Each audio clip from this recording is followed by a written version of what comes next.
to address the issue of error code F73 on a Maytag washer. It's essential to understand what this code signifies. Error code F73 indicates a communication breakdown between the front interface control unit and the main control board. This issue can stem from faulty wiring or a defective front interface control board.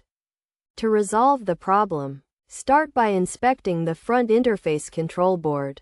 Begin by turning off the washer, unplugging the power cord, and pulling the washer forward to access the back screws that hold the top panel in place.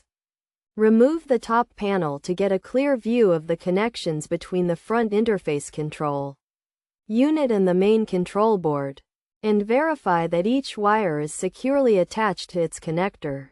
If everything appears to be in order, it's possible that a new interface control board is needed to fix the issue.